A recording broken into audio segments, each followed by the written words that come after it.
일단 스마트 스토어가 우리가 오픈마켓 중에서는 가장 쉽게 접근할 수 있는 그런 공간이다 보니까 아마 우리가 제일 처음에 도전을 하게 되는 게 스마트 스토어일 건데, 스마트 스토어는 누구나 쉽고 편리하게 이용 가능하도록 네이버에서 제공해주는 쇼핑몰이에요. 그래서 스마트 스토어 외에도 다양한 쇼핑몰들이 있다 보니 간단하게 한번 비교를 해보고 넘어가도록 하겠습니다. 91페이지의 온라인 쇼핑몰이란 이란 부분을 한번 같이 봐볼까요? 인터넷이 일상생활로 접어들면서 오프라인으로 많이 거래하던 것들이 온라인이라는 공간에서 많이 팔리고 있죠. 특히나 코로나 이후로 비대면이 익숙해지면서 나이가 많으신 분들도 쿠팡이라든지 이런 곳에서 물건을 사시는 경우가 많이 생긴 것 같아요.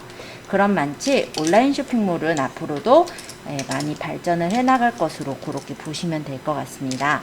그래서 온라인 쇼핑몰은 전자상거래를 기반으로 상품을 전시하고 판매하는 가상의 공간이다 라고 보시면 될 것 같아요. 그러면 온라인 쇼핑몰의 종류와 특징에 대해서도 살펴볼게요. 자, 온라인 쇼핑몰은 자사몰이 있고 오픈마켓이 있고 소셜커머스, 종합몰, 전문몰의 형태로 있는데요. 자사몰이라는 건 독립형 쇼핑몰을 자사몰이라고 해요. 보통은 브랜딩을 위해서 자사몰을 운영하시는 경우들이 꽤 많습니다. 판매자가 직접 쇼핑몰을 제작해서 운영하며 상품의 판매가나 정책 수수료를 자유롭게 변경할 수 있는 게 자사몰의 특징이고요. 보통은 자사몰은 아예 생으로 만들기보다 카페24나 구도몰, 메이크샵에서 대략적인 뼈대가 만들어져 있는 상태로 커스터마이징을 하는 그런 형태로 자사몰을 많이 운영을 하고 있어요. 그래서 뭐 금지라든지 그 외에 뭐 여러 가지 뭐 시크라인이라든지 여러 회사들에서 자사몰을 운영을 하고 있고요. 쇼핑몰 구축이나 홍보에 많은 시간과 비용이 투자되기 때문에 자사몰은 처음부터 도전하기는 사실은 좋지는 않은 쇼핑몰이라 할 수가 있겠죠. 왜냐면 우리가 처음에 이제 쇼핑몰, 즉 상점을 열었다고 해서 그 상점을 아는 사람들이 들어와서 물건을 살 수가 있는 거잖아요. 그렇기 때문에 처음에는 판매가 조금 어렵기도 하고 홍보를 하는데 많은 시간과 비용이 투자가 되는 게 자사몰이기도 합니다. 조금 다른 얘기기는 한데요. 최근에는 유튜브에 쇼핑몰이 들어오고 있다는 사실 알고 계세요? 요거는 아시는 분도 있고 모르시는 분도 있을 건데, 그래서 저는 나중에는 우리가 자사몰을 만들 수 있으면 되게 좋을 거라고 생각은 들어요. 그래서 요 과정에서는 물론 자사몰이 들어가지는 않지만 나중에 자사몰을 연결해서 둘 수가 있다면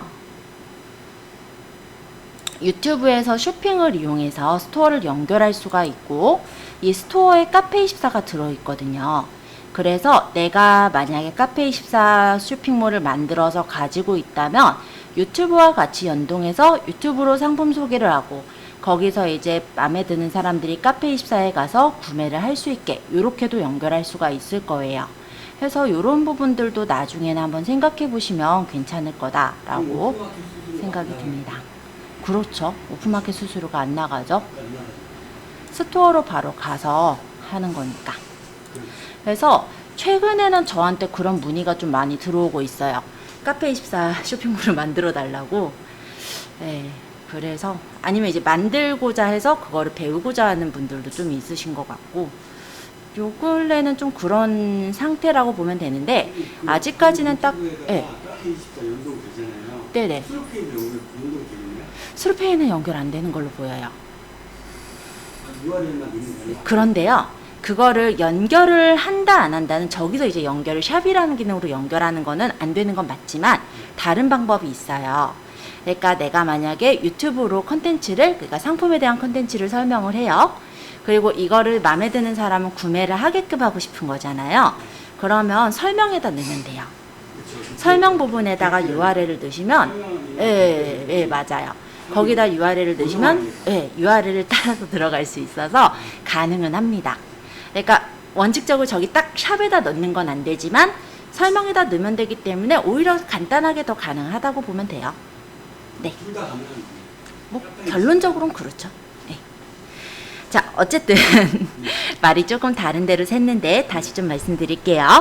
카페24 같은 경우는 초반에 홍보가 되게 어려운 점은 있어요. 근데 만약에 저렇게 유튜브에서 지금 샵이라는 기능으로 연결을 한다든지 이렇게 되면은 그 부분이 좀 많이 해결될 거라고 생각은 들어요. 그래서 나중에 내가 우리 회사에 브랜딩을 하고 싶어요. 우리 회사에 브랜딩을 해서 상품을 팔고 싶어요 라고 한다면 아마 카페24랑 같이 연동해서 만드는 유튜브, 그렇게도 한번 고민을 해보시면 좋을 것 같아요. 자, 오픈마켓으로 또 넘어가서 얘기할게요. 오픈마켓은 누구나 쉽게 상품을 등록하고 판매할 수 있는 공간이 오픈마켓입니다. 우리가 일반적으로 알고 있는 옥션, G마켓, 11번가 이런 데들이 오픈마켓이라고 생각하시면 되겠고요. 상품을 우리가 그냥 가입하자마자 판매를 할 수가 있어요. 입점이 굉장히 쉽다는 게 오픈마켓의 장점이라고 보시면 되겠죠. 그리고 판매를 했을 때 일단은 우리가 그렇게 브랜딩이 돼 있지 않은 상황이라고 하더라도요. 고객들이 찾아와서 그러니까 구매를 합니다. 왜 그렇게 되냐면 어쨌든 고객들이 내 상품에 대해서 관심을 가져서 산다기보다도 보통은 자기가 필요한 것들을 오픈마켓에 치게 될 테고 그 중에서 이제 경쟁에 따라서 내 상품이 뜨면은 판매가 되는 그런 구조이기 때문에 따로 브랜딩을 하지 않으셔도 아마 상품 등록 후에 바로 판매도 가능한 그런 구조일 거예요. 그리고 오픈마켓마다 수수료는 조금 다르긴 하지만 수수료가 낮은 편이고 자금에 대한 회전력도 좋은 편이라서 오픈마켓을 초반에 많이 활용을 하고 있어요. 11번가, 인터파크, G마켓, 옥션, 네이버의 스마트 스토어도 오픈마켓화가 되어 있다고 보시면 되겠습니다. 그리고 세 번째, 소셜 커머스라는 부분인데요. 사실은 소셜 커머스가 옛날에는 어떤 형태로 들어갔냐면 MD가 어떤 상품을 선정을 해서 며칠부터 며칠까지 딜이라는 형태로 싸게 파는 그런 구조로 되어 있었거든요. 그게 원래는 소셜 커머스의 형태였는데요. 많이 오픈마켓화가 되었다고 보시면 됩니다. 그래서 거의 오픈마켓과 같다라고 생각하셔도 돼요.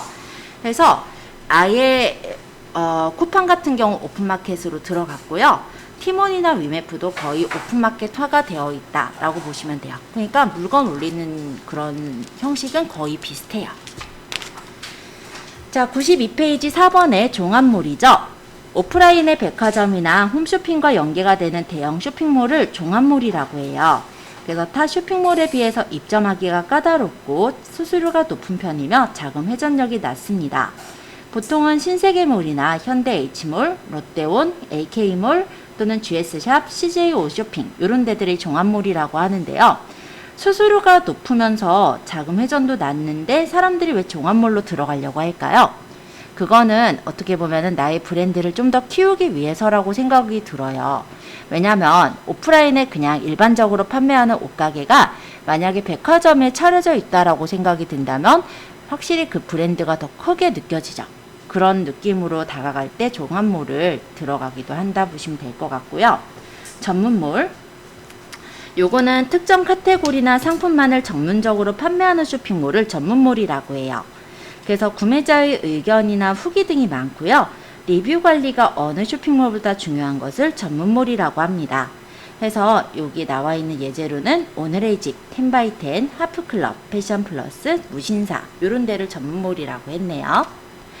자, 전문몰이라는 것은 뭐냐면요. 거기 이제 관심 있는 사람들이 모여서 활동하는 커뮤니티라고 생각을 하셔도 돼요. 특히 오늘의 집이라는 곳은요. 주로 관심사가 어떤 거냐면 인테리어, 집에 이제 예쁘게 꾸미고자 하는 사람들이 여기서 커뮤니티로 같이 얘기를 하거나 하는 곳이 바로 오늘의 집이거든요. 그런데 이 안에서도 이렇게 쇼핑이 있어서 물건을 살 수 있게 이렇게 되어 있는 거예요. 그래서 이 플랫폼 자체가 원래부터 이제 집을 꾸미는 부분에 관심을 갖는 사람들이 많이 들어있다 보니 일단은 주로 그런 물건들을 팔았을 때, 인테리어와 관련된 물건들을 팔았을 때 제대로 많이 팔릴 수가 있겠죠. 뭐 그런 식으로 각각의 특성이 있는 몰들이 있어요. 여러분들이 혹시 손재주가 좋다라고 한다면 아이디어스란 데가 있어요. 여기는 보통 이제 내가 뭔가를 이제 만들어서 판매하는 것들 있죠. 그런 것들이 이런 아이디어스에서 판매를 하고 있어요. 실제 이렇게 내가 좀 특별한 어떤 제품을 사겠다라는 사람들한테 판매하고자 한다면 이런 아이디어스에 들어가는 것도 하나의 방법이기도 할 것 같아요. 아이디어스 전문몰에 속하는 거예요? 그것도? 일종의 전문몰이라고 보시면 될 것 같아요. 네, 오픈마켓이라고 하기는 조금 어렵고, 근데 뭐 거기다가 뭐 오픈마켓화가 돼 있긴 해요. 그죠? 구분하기가 좀 어디요? 여기 같은 경우 유저가 많냐고 한다면 서로 주로 이런 새로 만들어진, 그러니까는 뭐 공산품이 아니라 이렇게 직접 만든 어떤 물건들을 사고자 하는 분들이 주로 모이는 곳이라고 보시면 될 것 같아요. 그래서 좀 손재주가 있으신 분은 여기에 이제 들어가시는 것도 하나의 방법일 거다라는 거죠. 어떤 거요? 창작품 같은 거. 그렇죠. 창작품 같은 거. 그런 거 괜찮죠. 예를 들어 이런 뭐 쪽쪽이 스트랩 같은 걸 만들어서 판매할 수도 있을 거고. 그리고 에이블리 요런 데 같은 경우는 주로 이제 모바일에서 주로 이루어지는 앱인데요. 옷 종류들을 많이 팔아요. 그래서 왜 젊은 사장님들도 주로 이제 옷을 판매하시는 분들이 여기 에이블리에 많이 상품을 올리고 판매를 하고 있습니다. 이렇게 각각의 그 쇼핑몰마다의 특색이 있어서 그 특색에 맞는 상품들을 파는 곳들도 있어요. 네, 요건 이제 여성 쇼핑몰 중에 좀 젊은 층이고요. 지그재그라는 곳도 여성 쇼핑몰인데 여기는 조금 더 나이대가 있는 그런 옷들을 팔아요. 근데 저기 동네가 아니고 소매몰이지 다. 네, 요런 데는 소매몰이에요. 해서 만약에 판매한다면 요런 곳들도 전문몰이라고도 볼 수가 있겠죠. 자, 이게 입점 같은 거 없는 거고 그런 데가 있다는 거라고 알려주는 거죠? 아니요, 입점 다 가능하죠. 근데 다만 개인에서는 좀 어렵고 사업자가 있으실 때 입점 가능하세요. 지그재그도 우리가 입점해서 파는 그런 네, 네. 에이블리랑 같다고 보시면 돼요. 그래서 실제 오픈마켓처럼 플랫폼이고요. 그 안에 이제 사업자들이 들어가서 물건을 파는 거예요. B2B 플랫폼이네요. 그렇게 봐야 될까요? 네. 자, 온라인 쇼핑몰의 장점. 이거는 뭐 어느 정도 다 아시는 내용이지만 한번 읽을게요. 오프라인 상점과는 달리 공간의 제약이 없기 때문에 매장이 필요하지 않는다는 게 장점의 종류가 되겠죠. 예, 다들 어느 정도 알고 아마 인지를 하고 있을 거라 생각이 듭니다. 자, 그래서 우리가 초기에 자본이 많지 않을 때 온라인 쇼핑몰은 되게 적당하게 창업하기가 좋은 그런 도구라고 볼 수 있고요.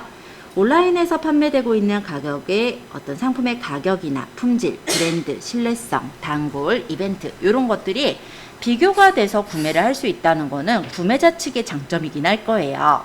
근데 만약에 내 상품이 어느 부분에서 더 특별하든 그런 부분이 있다라고 한다면 비교가 됐을 때 내 상품이 아무래도 더 우위에 올라갈 수가 있겠죠? 그런 거를 생각하면은 우리 쪽의 장점일 수도 있겠네요. 자, 일단 바쁜 일상에서의 쇼핑 시간 단축과 구입의 편의성을 도모하고 무통장 입금이나 신용카드, 휴대폰, 페이 형식의 다양한 결제 방법이 가능하다는 것도 온라인 쇼핑몰의 장점이라 할 수 있겠습니다. 생활용품을 비롯해서 식자재나 가전제품, 건강식품 등 다양하고 최근에는 보험과 서비스를 제공하는 온라인 쇼핑몰들도 운영되고 있어요. 자, 그래서 우리가 이제 온라인 쇼핑몰을 다룰 때 간단한 내용들을 조금 설명을 드렸고요. 우리가 이제 첫 시간부터 다루게 될 것은 스마트 스토어입니다. 그래서 93페이지를 같이 좀 볼게요. 자, 그러면 이제 다루게 될 스마트 스토어란 네이버에서 운영하는 오픈마켓이라고 생각하시면 되는데요. 쇼핑몰과 블로그의 장점을 결합해 놓은 블로그용 원스톱 쇼핑몰 구축 솔루션이라 보시면 되세요. 그래서 네이버의 다양한 판매 영역과 검색 결과에도 상품을 노출할 수가 있고요. 네이버 페이 결제 수수료를 제외한 추가 운영비가 없으므로 안정적이고 합리적으로 상품을 판매할 수 있는 스토어입니다. 그렇다면 우리가 스마트 스토어를 해야 되는 이유라고 하는데 일단은 쉽게 입점이 가능하다는 거죠. 그리고 카페24나 이런 몰들 같은 경우는 우리가 커스터마이징을 하려면은 HTML이나 이런 좀 복잡한 것들을 알아야 돼요. 그런데 이 스마트 스토어는 대략적인 틀들이 다 구성이 되어 있어요. 다양한 스킨과 배너도 무료로 제공이 되고 있기 때문에 디자인에 익숙하지 않은 판매자도 그냥 뚝딱 만들어서 판매를 할 수 있다라는 게 장점이죠. 그리고 고객의 신뢰와 만족도를 확보할 수 있는 무료 판매 플랫폼입니다. 일단은 카페24나 메이크샵 이런 자사몰을 운영하려면 피지사를 연결을 하셔야 되거든요. 그럼 피지사 계약을 맺으려고 하면은 대략적으로 간단하게만 연결해도 20만원의 부가세까지 해서 한 22만원, 그리고 뭐 거기다가 이제 페이 연결을 더 한다면 더 비싸게 아마 그렇게 들어갈 건데요. 이 스마트 스토어는 어차피 네이버에서 결제가 다 이루어져요. 그래서 네이버 페이 결제를 이용해서 고객이 간편하게 그리고 안심하고 구매할 수 있는 환경을 제공해 준다는 게 일단 스마트 스토어의 장점이라 할 수가 있겠죠. 그래서 스마트 스토어의 판매 회원이라면 별도 심사 없이 네이버에 쇼핑 광고주 입점도 가능하게 됩니다. 자, 넘겨서 94페이지인데요. 다양한 채널과 연결해서 마케팅이 가능하기도 해요. 그래서 스마트 스토어는 입점이나 판매 수수료가 없는 무료 판매 플랫폼이며 동시에 네이버의 여러 서비스와 연동을 할 수가 있어서 다양한 마케팅이 가능하다는 장점을 갖고 있어요. 그래서 네이버 쇼핑에 입점을 하고 검색 광고 등록하고 그리고 개인 소셜 플러그인을 활용해서 내가 이 스마트 스토어를 다른 채널과 연동해서 마케팅이 가능하기도 합니다. 실제로 어떻게도 하고 있냐면요. 이거는 이제 다른 몰의 경우인데 여러분들 인스타그램 아시죠? 물론 인스타그램 자체에서 네이버 쇼핑몰과 연동을 하는 기능 자체가 있는 건 아니에요. 근데 제가 좋아하는 쇼핑몰 한 곳 보여드릴게요. 개인적으로는 굉장히 좋아하는 쇼핑몰인데요. 여러분들이 좀 요 정도까지 갔으면 좋겠다라는 쇼핑몰이에요. 자, 여기가 보면은 실제 여러 가지 SNS로 홍보를 굉장히 잘하고 있는 쇼핑몰 중에 하나예요. 지금 보시면은 이런 식으로 여러 가지 정보를 전달을 하면서 중간중간에 자기네 상품들을 팔고 있습니다. 근데 보통 어떻게 하냐면 자취생 공구좌표라고 해서 스마트 스토어의 주소를 넣어놨죠. 그래서 이렇게 눌러서 들어가면은 본인의 그 스마트 스토어에 와서 물건을 살 수 있게 이렇게 연결을 해 놓거든요. 그래서 SNS, 뭐 예를 들어 뭐 블로그로 연결할 수도 있고 페이스북이나 인스타 또는 유튜브에서도 내 스마트 스토어로 와서 물건을 살 수 있게 이렇게 플러그인 연동을 할 수가 있어요. 그래서 그런 부분들을 잘 활용한다면 우리가 네이버 쇼핑을 따로 연동하지 않고도 물건을 팔 수가 있어서 가격 비교 부분에서도 훨씬 자유로울 수가 있고, 즉 가격 비교를 하다 보면은 경쟁이 돼서 자꾸 가격을 낮추게 되잖아요. 그런 거를 없이 내가 원하는 합리적인 가격으로 판매를 할 수도 있고, 그리고 네이버 쇼핑 연동 수수료가 보통은 2%가 붙거든요. 근데 그 2%를 아낄 수도 있겠죠. 그래서 이런 식으로 연동을 해서 판매를 하기도 해요. 나중에 한번 더 연동을 해보도록 하고, 일단은 94페이지의 판매 수수료 한번 읽어볼게요. 스마트 스토어는 네이버 쇼핑 연동을 통한 판매가 아마 주된 판매의 수단이 될 거예요. 여러분들이 물건을 사려고 할 때 보통은 많이 하시는 게 네이버에다가 검색을 하세요. 그쵸? 예를 들어서 내가 보리굴비를 사겠다.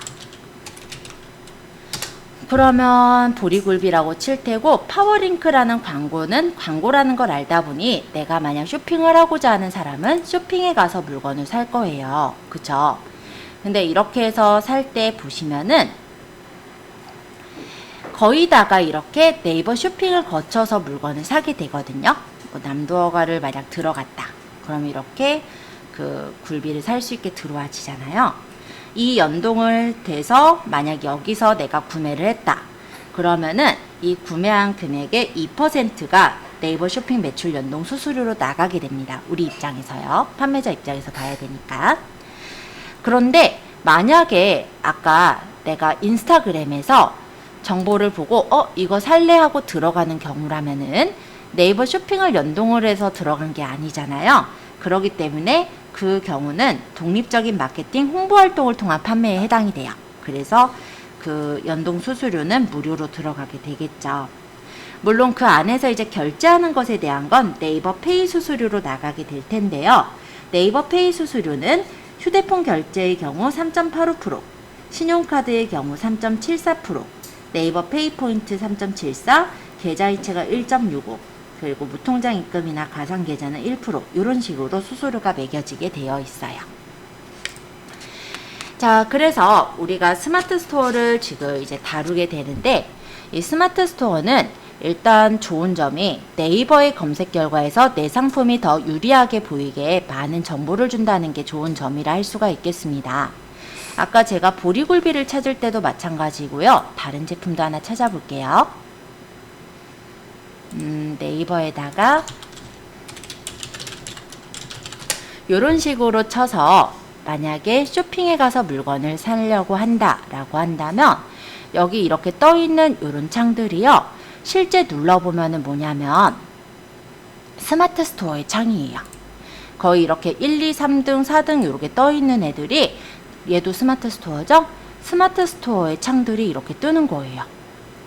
물론 이 중에는 이렇게 G마켓이나 인터파크에 파는 것들도 있는데요. 주로 네이버는 자기네 쇼핑몰의 상품들이 앞쪽으로 뜨도록 하기 위한 그런 정책이 있어요. 그래서 저번에 좀 걸려가지고 얘네가 좀 문제가 되긴 했는데 아직까지도 사실은 가급적이면은 자기네 그 스마트 스토어의 상품들을 앞쪽으로 띄워주려고 노력을 하고 있어요. 여기 그래서 보면은 똑같은 망고인데 보시면은 아까 이런 G마켓이나 인터파크 얘네들보다 주로 다 보면은 이렇게 스마트 스토어에 있는 상품들이 앞쪽으로 뜨는 걸 볼 수 있죠? 네, 상위 노출 자체가 스마트 스토어 상품이 좀 더 앞으로 뜨도록 하는 그런 체제가 있다라는 거죠. 그래서 여기 같은 경우는 저희 학생이 지금 운영하는 쇼핑몰이에요. 네, 지금 홍보를 좀 해달라고 해서 잠깐 들어왔는데 지금 상위에 잘 떠 있습니다. 네, 좋은 프로시고요. 5월 12일 날 마쳐진 과정이라서 6월 달부터 사업을 시작한 학생이에요. 네, 지금 여기서 뭐 그러니까 구매를 하고 뭐 상품평 남겨주면은 저희 학원 학생들에게 조금 더 뭐 포인트를 준다고 하네요. 네, 선전해달라고. 네, 위탁 판매하고 있어요. 그래서 소싱해서 위탁 판매를 하고 계시고 제일 처음 팔았던 게 망고. 그 다음에 지금 팔고 계신 게 요거 아마 메론하고 아마 뭐 샤인머스켓 이런 걸 텐데 최근에가 이제 제주 감귤 요거 이제 판매를 하고 있거든요. 제가 조금 이따 쉬는 시간에 감귤 하나씩 드려볼게요. 오늘 도착해가지고 한번 드셔보시고 네, 한번 네, 보시면 좋을 것 같습니다. 저도 보면요 이렇게 학생들이 열심히 하는 거 보면 자꾸 밀어주고 싶고 해서 한번 말씀드려보았고요. 혹시 마음에 드는 분은 또 사시면 더 좋을 것도 같아서 강매 아니에요. 한국처럼 이렇게 망고 이렇게 얼마 가격이 다르잖아요. 네. 그러면 얘가 최저가 상품 검색해서 제일 싼 거부터 누르는 습관이 있거든요. 그래요? 네, 그러신 분도 있고 그렇지 않은 분들도 있어요. 그러다 보니까 거의 다요? 저는 항상 그렇게 안 사는데 근데 그건 사람마다 다른 것 같긴 해요. 그러니까 그래서 제일 싼 그러니까 같은 조건의 25kg면은 네네. 같은 조건의 25kg 중에 최저가 네네. 제일 싼 게 얼마가부터 해서 이렇게 차근차근 그런 분들은 이제 최저가로 경쟁하시는 분들이 아마 사게 되는 거고 근데 사람마다 다 다르잖아요. 어떤 사람 네. 소비자 그러니까 소비자 입장에서 상위 노출이 그쵸? 이런 분들도 있거든요. 그러다 보니까 꼭 최저가로만 다가갈 거는 아니라서 괜찮습니다. 자, 어쨌든 네이버 검색 결과는요, 아까 보셨다시피 스마트 스토어 상점을 조금 더 돋보이게 하는 레이아웃을 갖고 있어요. 그래서 뭐 빅파워 등급이라든지 파워 등급이라든지 뭐 그런 등급에 대한 부분들이 자꾸 보이게 한다든지 아니면 네이버 페이로 결제가 가능하다든지 이런 아이콘들이 노출이 돼서 사람들이 클릭을 은근히 유도를 하고 있어요. 그래서 우리가 스마트 스토어를 처음에 이제 다가가기 괜찮다라고 하고 있고요. 그리고 스마트 스토어에 입점하고 네이버 쇼핑을 통해서 상품이 노출이 되면 클릭당 과금은 없습니다. 그래서 그냥 뭐 노출이 돼서 많이 보이면 좋은 거예요. 그죠? 그리고 주문이 성사되었을 때는 아까 얘기했듯이 네이버 쇼핑 연동 수수료 2% 수수료가 붙게 되는데, 만약에 내가 내 블로그로 홍보를 했고 그 블로그에서 찾아와서 구매를 한 경우라고 한다면 수수료가 따로 들지 않겠죠. 그걸 어떻게 다 알아요? 네, 네이버에서 다 측정을 해요. 경로가 있어요. 네.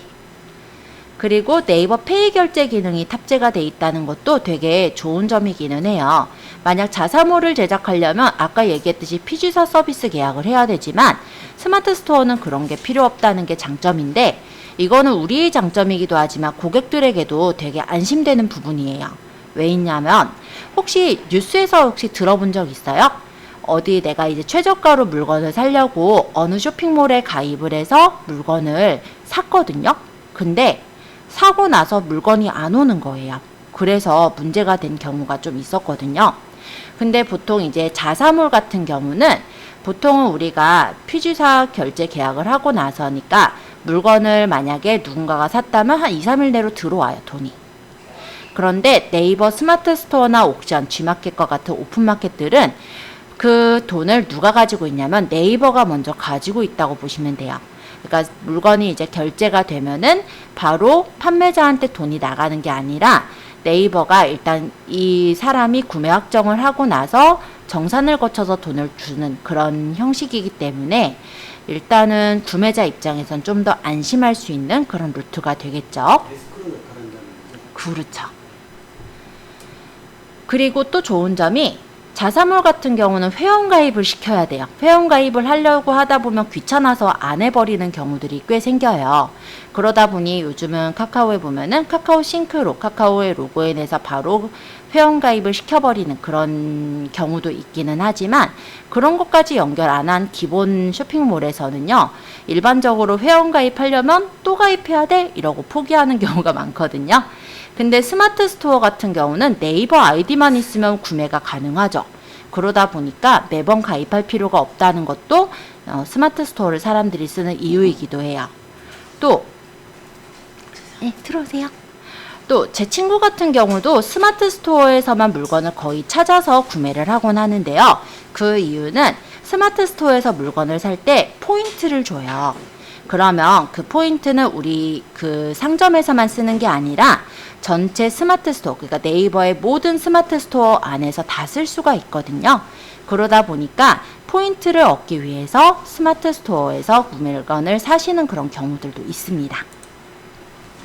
그리고 판매자 아까 등급 제도라는 게 있다고 했죠. 그래서 성실한 상점은 신뢰성을 확보할 수 있고 불량 상점을 걸러내는 그런 안전성을 부여할 수가 있습니다. 그리고 독자적인 브랜드 가치를 구축하기 위해서 첫 방문이나 재방문 구매 고객에게 어떤 혜택을 줄 수가 있어요. 주로 요즘은 스토어찜 톡톡 친구를 합쳐서 알림이라는 기능으로 묶었거든요. 요거는 제가 아직 정정을 안 해놨는데 알림을 맺어놓은 그런 기능이 있어요. 그래서 만약에 어떤 스토어에 와서 그냥 저희 예시로 드는 한일몰로 갈게요. 찾아 들어올 건 아니에요. 안 들어오셔도 돼요. 여기 보면 알림 받기가 있죠. 그리고 어떤 물건을 사러 들어간다라고 가정을 했을 때 여기 보면은 알림 받기를 동의하면 쿠폰을 주는 그런 경우가 있어요. 그럼 내가 이 물건을 사려고 했을 때 이 물건보다 조금 더 싸게 살 수 있다 보니까 쿠폰을 받아서 구매를 하게 되거든요. 그러면 고객이 이제 요 관심 고객으로 이제 들어오게 돼요. 그러면 이렇게 관심 고객에 들어오게 되면은 그 고객들에게 우리가 마케팅 메시지를 또 보낼 수가 있게 됩니다. 그렇게 우리가 독자적인 어떤 브랜드 가치를 구축할 수 있는 그런 기능을 가지고 있고요.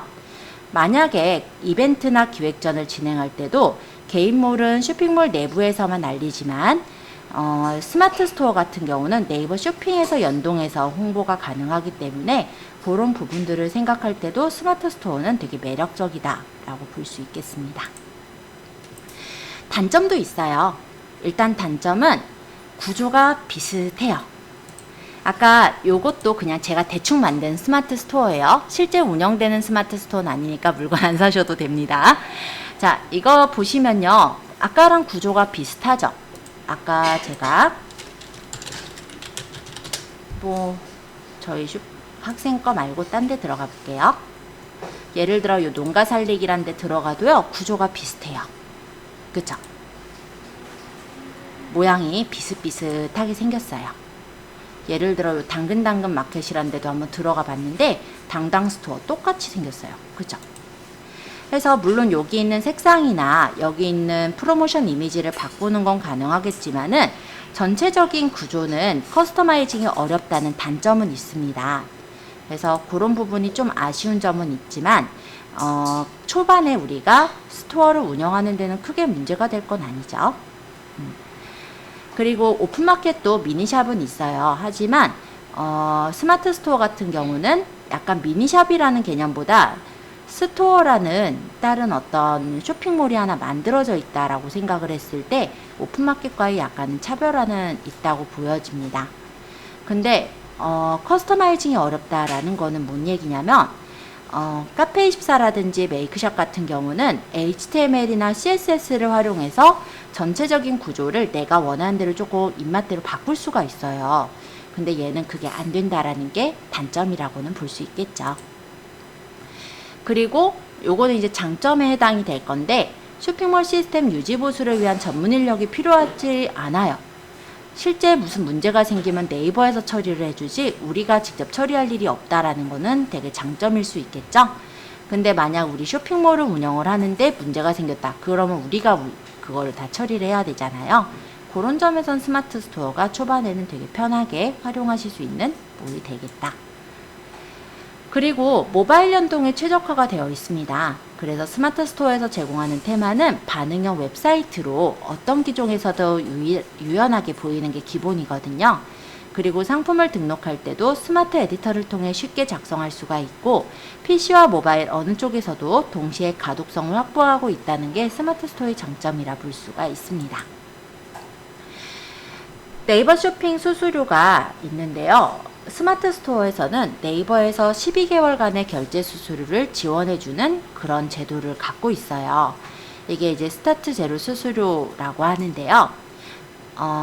요런 부분을 잘 활용하시게 된다면 초반에 스토어를 운영할 때 수수료를 우리가 어느 정도 지원을 받기 때문에 아마 좀 수수료를 덜 내게 될 거니까 좀 잘 활용해 주셨으면 좋겠고, 그 이후에는 스토어의 성장에 따라 지원되는 성장 포인트 제도가 있습니다. 이거는 이제 별도 신청 절차나 심사가 없이 자동 충전이 되는 부분이니까 요것도 좀 잘 활용해 주셨으면 좋겠어요. 자, 아까 얘기했던 결제 수수료인데요. 기본적으로 입점이나 등록 판매 수수료는 없죠. 그런데 네이버 쇼핑 판매 수수료가 2%가 붙게 되는 거고, 블로그 같은 독립적인 홍보를 통한 판매에선 수수료가 붙지 않는다고 했어요. 그리고 네이버 페이 결제 수수료를 조금 더 자세하게 나눠보면 이렇게 구분해서 볼 수가 있어요. 그래서 일반으로 들어간다면 3.74%겠지만 영세 자영업이나 이런 경우는 수수료 비율이 조금 더 낮기도 합니다. 그래서 이런 것도 한번 봐두시면 괜찮을 것 같아서 적어 두었습니다. 이거 다 드릴 거예요. 제가 오늘 이제 끝나고 저희 단톡방을 팔 거거든요. 그 단톡방에 PPT 파일로 드릴 거니까 참고해서 보시면 될 것 같아요. 자, 스마트 스토어 그래도 혹시 찍고자 하시면 잠깐 켜놓을게요.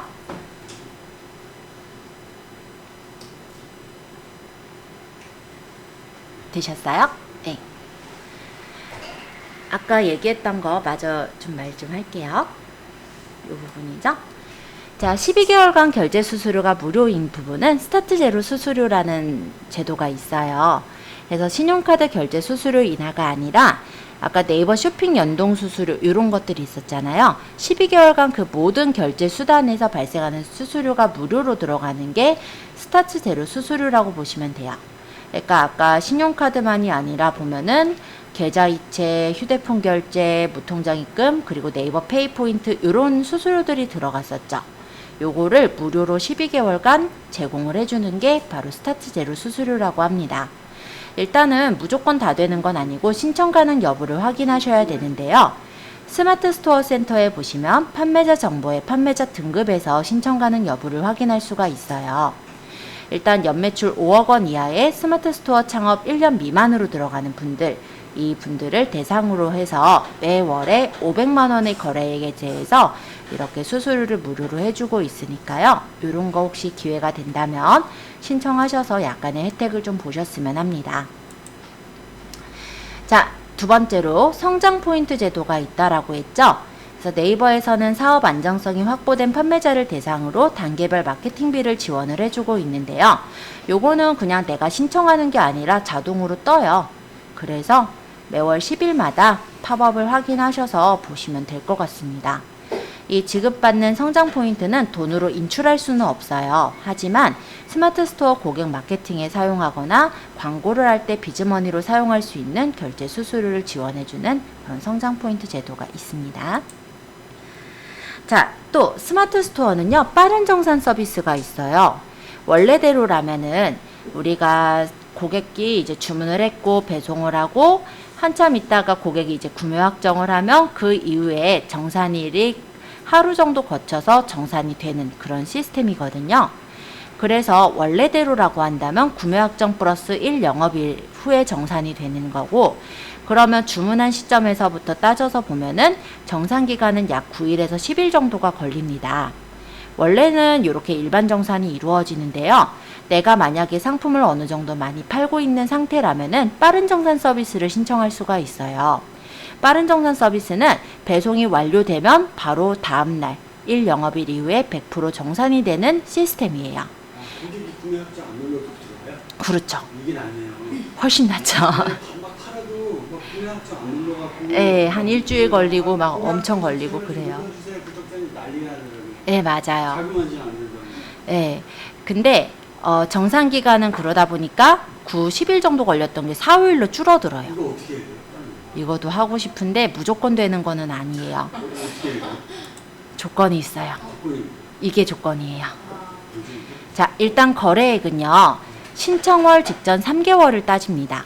3개월 연속 거래액이 100만 원 이상이 나온다면 승인이 돼요. 그러니까 매출이. 네. 아, 그렇죠. 그래야지 뭐 자금 회전 이상이 필요하겠다고 판단했지. 네, 맞아요. 그래서 무조건 내가 초보 스토어라고 해서 빠른 정산을 할 수 있는 건 아니에요. 이 조건에 만족을 했을 때 신청해서 빠른 정산으로 받을 수가 있게 되는 거예요. 쿠팡은 3달 걸리더라고요. 네, 그쵸. 나 하나 죽는 줄 알았어. 역시 팔아본 분은 다르십니다. 네, 어찌됐건 간에 되게 원래 오래 걸려요. 그나마 스마트 스토어가 빠른 편인데 거기에 이 빠른 정산까지 받으면 진짜 금방 받는 거죠. 그래서 진짜 되게 좋은 서비스라서 한번 신청해 보셨으면 좋겠어요. 고모가 돈 갚아. 3달 뒤에 줄게. 와, 오래 걸리더라고요. 네, 맞아요. 옛날에도 이 빠른 정산 서비스와 비슷한 퀵 에스크로라는 서비스가 있었어요. 근데 이 퀵 에스크로는 실제로는 금융 캐피털에서 진행되는 대출 계약이었거든요. 그래서 집화 시점을 기준으로 판매 대금의 80%만큼을 선정산을 해주고 선정산 일수만큼 수수료를 부과하는 제도였다면, 빠른 정산은 그런 게 아닌 그냥 네이버에서 직접적으로 진행하는 정산 서비스예요. 그래서 배송 완료 플러스 1 영업일제에 상품 결제액의 정산 예정 금액, 즉 결제액 100%에다가 수수료 혜택 정산을 반영한 그 선 정산한 금액만큼이 나가는 것으로 별도의 수수료가 부과되지 않는다는 점에서 빠른 정산 서비스가 좋다라고 할 수가 있겠죠. 자, 그리고 디커머스 프로그램이 되게 잘 되어 있습니다. 네이버 파트너 스퀘어에서는 디커머스 프로그램을 운영하고 있는데요. 온 오프라인 상으로도 교육을 하고 있고요. 특히나 스튜디오 공간을 제공을 해주고 있어요. 원래 우리가 이제 사진을 찍어서 만약 판매를 한다라고 했을 때 사진을 찍으려고 하면 스튜디오를 빌려서 촬영을 하셔야 되거나 아니면 집에다 스튜디오를 다 갖춰 놓고 촬영을 하는 게 쉽지가 않거든요. 그런데 이렇게 스튜디오 공간도 굉장히 여러 공간에서 대여를 할 수 있도록 그렇게 해두고 있거든요. 그래서 나중에 이런 부분도 한번 내가 참고를 하셨다가 혹시 사진 찍으실 일 있으시면 활용하시면 괜찮을 것 같아요. 요거는 이제 스토어가 이렇게 생겼어요 라는 걸 잠깐 띄워놓은 거예요. 대시보드 창인데 여러분들이 이제 스마트 스토어를 오늘 가입을 하시고 만약에 들어가셨을 때 이런 창이 보일 거예요. 그래서 그냥 구조를 잠깐 보여드리려고 띄워놓은 창이에요. 자, 그러면 우리가 이제 상품을 팔기 위해서 스토어를 가입을 하실 거거든요. 그렇다면 개인 판매자로 시작하실 때 준비하셔야 되는 사항을 먼저 말씀드릴게요. 일단 전자상거래법에 통신판매업 신고가 필요하실 겁니다. 일단 통신판매업 신고는 무조건 해야 된다는 아니에요. 신고 의무가 면제되는 부분도 있지만 여러분들한테는 사실 저는 권장사항이라고 말씀을 드려야 할 것 같아요. 왜냐면 네이버 스마트 스토어에 물건 팔 때까지는 사실 통신판매업이 없어도 상관은 없겠지만 면제가 되는 부분은 있지만 내가 만약 쿠팡에 들어가거나 다른데 이제 서비스를 활용하려고 하면은 통신판매업 신고가 없는 경우 아예 진입을 못하는 경우들이 꽤 많습니다. 그래서 어찌됐건 간에 해놓는 게 좋아요. 결론적으로. 예, 돈 들어요. 맞아요. 면허세가 필요합니다. 그리고 사업자 판매자로 등록할 경우에 필요 서류들 조금 정리를 해두었는데요. 사업자 등록증 당연히 필요하겠죠? 그리고 통신판매업 신고증 사본, 그리고 대표자의 인감증명서, 그리고 대표자 명의 통장, 그리고 법인이라고 한다면 법인 등기사항 전부 증명서 이런 게 필요해요. 그리고 상품을 파는 것에 따라 필요한 서류들도 있어요. 예를 들어 건강기능식품은 건강기능식품 판매업 신고증이 필요하고요. 의료기기는 의료기기 판매업 신고증, 구매대행 판매의 경우는 영업등록증, 그리고 구매대행 판매가 화장품 판매라면 화장품 제조 판매업 등록 필증, 전통주 같은 경우는 주류 통신판매 승인서나 주류 제조 면허증 등이 필요로 합니다.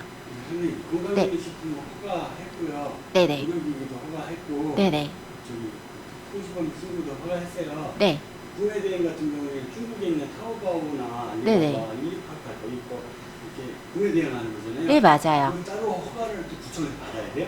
이거는 이제 구매대행 판매할 때 일반적인 타오바오에 잡화는 상관이 없어요.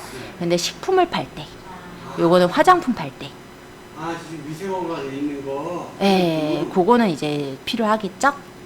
그래서. 그러니까 MSDS 허가 위생허가 예. 같은 거 할 때는 허가를 받아야 그거 외에는 그냥 일반 잡화 뭐 이런 거 뭐 옷 뭐 이런 거는 필요 허가 안 없어요. 받아야 된다? 예, 맞아요. 고맙습니다. 좋아. 자, 그리고 사업자 등록증과 신고증이 없으면 원래는 이런 부분이 있거든요. 6개월간 거래수가 10회 이상이거나 사업자 등록은 연간 점이 잘못 찍혔어요. 8천만 원 이상 매출이 발생할 경우 필수로 들어가게 됩니다. 통신판매 신고 같은 경우 6개월간 거래 건수 20건 이상이거나 거래 규모가 1,200만 원 미만은 면제로 들어가게 돼 있긴 한데 하셔야 된다라고 했죠. 웬만해서는. 현재 매출 규모가 없고 임시로 판매를 진행하고 있다면 오늘 우리가 아마 가입을 하는 게 아마 숙제 정도가 될 것 같은데 개인 판매자로 가입해서 운영을 해보실 수 있어요. 실제로 저도 지금 한일몰이라고 해서 보여드린 곳 있었죠? 이거는 테스트몰이에요. 저도 사업자가 쇼핑몰 쪽으로 사업자를 따로 내지 않은 상태입니다. 그러면서 이렇게 올리고 있고요. 이 중에서도 수익이 일어나요. 네, 실제 이제 구매하시는 분들이 생기거든요. 네, 저는 이제 구매를 계속해서 구매를 되면 또 안 되는 부분이라서 그런 경우 좀 막고는 있는데, 그게 왜 그러냐면 제가 쇼핑몰 쪽으로 사업자를 또 내지는 않으려고 하는 거라서요. 그래서 조금 막고는 있는데 만약에 계속적으로 연속 구매가 이루어진다면 나중에는 아마 쇼핑몰을 사업자를 내서 운영을 하셔야 될 거예요. 근데 일반으로는 지금처럼 그냥 올리셔서 물건을 한두 개 정도 팔아보시는 건 상관이 없으시다라는 걸 말씀드리고자, 네, 맞아요. 그래서 말씀드린 거고요. 당연히 나중에 사업자가 되셔서 판매는 해야죠. 임시는 가능하다. 요 정도. 네. 그래서 일단은 불이익이라고 한다면 사업자 등록이나 통신 판매 안 하고 지속해서 판매했을 때는 세금계산서 교부는 당연히 안 되겠죠. 사업자가 있어야 세금계산서 교부가 되니까요. 간이도 안 돼요. 네. 사입 매입 물품에 대해서 매입세 공제가 되지 않기도 합니다. 요 각종 가산세가 좀 발생할 수가 있는 부분에서 계속해서 지속적으로 일반 판매자로 하시면 안 된다라는 거고요. 자택 주소는 사업장으로 등록 다 가능해요. 그래서 오프라인 매장이 없이 온라인으로만 통신 판매하시는 거라면 자택을 사업장 주소로 등록해서 사용하시는 거 당연히 가능합니다. 통신 판매 신고 없이 네. 얼마 이상 넘어가 판매가 걸리면 벌금 5천만 원이에요. 네, 맞아요. 얼마 이상이라는 제재가 있죠. 예. 옛날에는 요렇게가 있었어요. 6개월간 거래 횟수가 10회 이상이거나 거래 규모가 600만 원 이상인 경우라고 한다면 계속 반복적으로 보기 때문에 사업자 등록 대상이다 라는 규정이 아예 정해져 있었거든요. 그래서 저는 요 기준에 따라서 6개월간 10회 이상이 안 되면 돼요 라고 말씀을 드렸었는데 규정을 바꿔버렸더라고요. 이렇게 바뀌었어요. 실질상 계속 반복적 해서 사업성으로 판단해서 계속 반복성에 해당한다면 사업자 등록을 해야 된다. 이렇게 바꿔놓은 상태라 조금 애매해졌습니다. 그래서 제가 무조건 이렇다라고 할 수는 없고 종전의 규정이 이렇게 들어가기도 했었다라는 걸 잠깐 보여드리기 위해서 이렇게 그어서 표시해 놓은 거예요. 또 바뀌었던데요? 사업자 등록증 네. 가세자가 원래 네네. 4,800만 원 미치였잖아요. 네, 맞아요. 그거 바뀌었어요. 네, 8,000. 그래서 간이과세자가 연 공급 대가가 8천만 원 미만인 사업자까지가 간이과세자로 바뀌어 있는 상태예요. 옛날에는 4,800이었는데 그렇게 하니까는 뭐랄까 형평성에 맞지 않다라고 하더라고요. 물가도 많이 오르고 하니까. 그래서 가격이라보다 공급 대가가 오른 상태긴 합니다. 네, 맞아요. 그래서 간이과세자랑 일반과세자, 면세과세자의 차이점 보실 수 있도록 좀 적어두었고요. 가장 큰 차이는 이거예요. 얘는 세금계산서를 발행할 수 있고 얘는 세금계산서 발행을 못해요. 그 얘기는 무슨 얘기냐면 어떤 사업체에서 물건을 쇼핑몰에서 보고 사려고 한다면 세금계산서 끊어달라고 할 텐데 이쪽은 못 끊어줘요. 이쪽은 끊어줄 수가 있게 되죠. 아무래도 그렇게 들어갈 수는 있어도 어쨌든 세금계산서 끊을 수가 없을 거예요. 그러니까 우리 물건을 네. 한 사람이 퍼서 뭐 이렇게 옥션에 팔듯이 팔고 막 그럴 거 아니에요. 그렇죠. 위탁으로. 네. 이 사람들이 팔았어. 그럼 네. 그 소유자들이 세금에서 요청할까요? 그건 아니죠. 그렇지는 않을 것 같은데. 예. 가져갈 때, 예. 많이 가져갈 때 세금계산 달라서. 네, 제가 볼 때는 요 간이과세자들도 도매국에는 들어갈 수는 있을 거예요. 들어가서 거기서도 판매는 가능할 것 같은데 보면은 왜 단건 판매들 있잖아요. 한 개씩 팔고 막 이런 것들이 아마 거기에 해당되지 않을까 싶어요. 근데 그러니까 한 개씩, 그러니까 도매국에서도 보면 한 개, 두 개 뭐 이렇게 파시는 분들이 있거든요. 그런 분들이 여기에 해당하지 않을까 싶기는 하네요. 어쨌든 기업에서 보통 이제 거래를 하는 경우는 세금계산서를 끊어달라고, 네, 그렇죠. 세금계산서를 끊어달라고 하는 경우가 많은데 간이과세의 경우는 끊을 수가 없다 보니까 그런 고객을 놓치게 되겠죠. 그런데 장점도 있어요. 일단 이 간이과세자는 세율이 조금 적기는 합니다. 그리고 단 매입세액도 다 공제가 되는 건 아니고요. 15에서 40%만 공제가 되기도 해요. 그래서 일단은 처음부터 일반과세자로 하지 않고 간이과세자로 했다가 나중에 매출액이 올라가면 일반과세자로 바꾸셔도 돼요. 한참 넘어가면 자동으로. 네, 거의 자동으로 바뀐다 봐야 돼요. 그리고 면세과세자 같은 경우 부가세는 내지 않고 사업 실적에 대해 소득세만 내는 사업자인데요. 이 면세과세자는 어떤 걸 주로 파시냐면 아까 보셨던 과일, 그렇죠? 농축수 임산물인데 뭐 이제 가공하지 않은 것들 있죠. 그런 것들은 면세과세자가 판매하는 것들이에요. 그렇죠. 자, 간이과세자 기준 조금 더 정리해서 말씀드리자면 현행법상 8천만 원 미만의 경우는 간이사업자를 만들 수 있고요. 그중에 4,800만 원 미만인 간이사업자는 부가세 신고는 되지만 납부할 금액이 없습니다. 그리고 4,800만 원 이상인 간이과세자는 세금계산서 발급이 가능하도록 그렇게 한 것 같더라고요. 그래서 이런 부분들이 이거는 2022년도의 쟁점 내용이에요. 참고로. 세금계산서 4,800만 원 발표해 줄 수 있는 거네요? 이분 삭제 않네. 일단 요거는 제가 한 번 더 체크를 해볼게요. 현재는 이때 이제 제가 출처를 적어놓은 데에서 쟁점으로 이렇게 나와 있었거든요. 이렇게 되어 있었어서 세금계산서 발급이 4,800만 원 이상인 간이가세자는 가능하도록 바뀌어 있는 걸로 알고는 있었어요. 안 되죠. 그래서 이 부분도 좀 고려하실 필요는 있을 것 같아요. 출처는 올렸던 사람이 지워버려가지고 그러네. 남아있으면 좀 제일 안정적인데. 네, 맞아요. 아예 안 됐었어요. 자, 이거 이제 브랜드 네이밍 3원칙인데 여러분들이 좀 이름 지을 때 좀 생각해 보시면 괜찮겠다라는 생각으로 올려놓았습니다. 오늘 지나고 저희가 스마트 스토어를 만드실 거거든요. 그때 상점명을 정하시게 될 거예요. 근데 상점명은 한 번에 한해서 바꿀 수는 있어요. 물론 내가 개인으로 어차피 가입을 한 거니까 사업자 하기 위해서 뭐 탈퇴를 하겠다, 탈퇴하고 만들었다 이렇게 하면은 그때는 이름을 바꿀 수는 있겠지만은 원칙적으로는 한 번만 이름을 바꿀 수 있게 되어 있다 보니 처음부터 좀 고민을 하시는 분들이 있는 것 같아요. 그래서 간단하게 브랜드 네이밍 3원칙 말씀드리고 조금 쉬었다가 스마트 스토어를 조금 들여다보죠. 자, 일단은 제가 그냥 로고 중에 여러분들이 제일 잘 알만한 로고를 그냥 앞에다 떡 놓은 거고요. 내용만 보도록 하겠습니다. 브랜드의 핵심 키워드를 대입해서 만드시는 걸 추천을 해요. 아까 좋은 푸릇이라는 게 과일이잖아요. 그래서 과일을 파는 데구나 라는 걸 직관적으로 알 수 있게끔 그렇게 대입을 했죠. 그리고 한글과 영문은 같게 만들어 주시는 게 좋습니다. 그리고 어떤 컨셉이 있다면 그런 컨셉을 브랜드화해서 해두시면은 브랜드 이름을 성공적으로 지을 수가 있으실 거예요.